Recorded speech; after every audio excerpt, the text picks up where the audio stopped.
Hi, my name's Tim Martin. I teach Earth Science here at Greensboro Day School, a K-12 independent school here in Greensboro, North Carolina. For the last number of years, I've been actively seeking ways to engage my students with both the use and analysis of real scientific data and engaging them with hands-on inquiry-based activities to address concepts that are relevant to understanding Earth system science topics. Understanding climate science, particularly paleoclimatology, is vitally important if we as a species are going to understand how we're impacting our environment. Many educators have addressed these topics by developing class lessons that model work done by paleoclimatologists from around the world.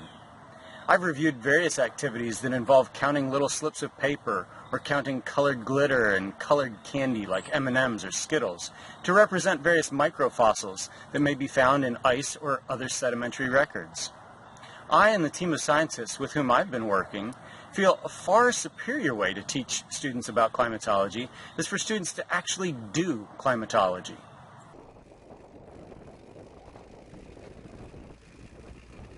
In 2009, I was selected as a polar trek teacher and joined an international scientific research expedition to Lake Elgagitkin in the Siberian Arctic. Lake Elgagitkin is a fascinating location.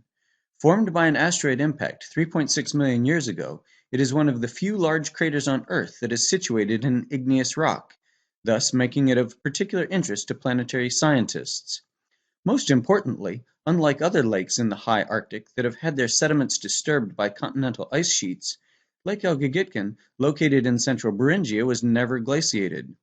Thus, this lake holds the longest undisturbed climate record of any location in the continental Arctic. The goal of our expedition was to extract lake sediments and impact rocks to understand the crater formation as well as the excellent high-resolution climate record preserved in the sediment. On expedition, I worked with the science team as well as worked to communicate the science through blog, video. Following our expedition, I maintained close relationships with the research team, and together we've developed lessons where students model the work from this expedition. Our work has been shared at local, national, international conferences, as well as summer teacher workshops at the University of Massachusetts. Our first lesson involves studying real data sets from Lake Elgagitkin. Students learn about climate proxies by studying diatoms and pollens found in a particularly interesting 2-meter segment of our 400-meter core. Pollen data and micrographs of diatoms are paired with high-resolution, life-sized images of our core. In this lesson, students make measurements, analyze, and graph their results to learn about past climates. Since simulation and modeling exercises miss the fun and challenges presented by fieldwork, I take my students to this pond here on our school campus. We extract sediment cores and look for proxy weather and climate data in our local environment. I figured that if climate record was being preserved in an Arctic lake, pollen, diatoms, and other proxies are also building up here in the stormwater detention pond on our school campus. After extracting the sediment cores, students measure, analyze, and study local mud using normed procedures.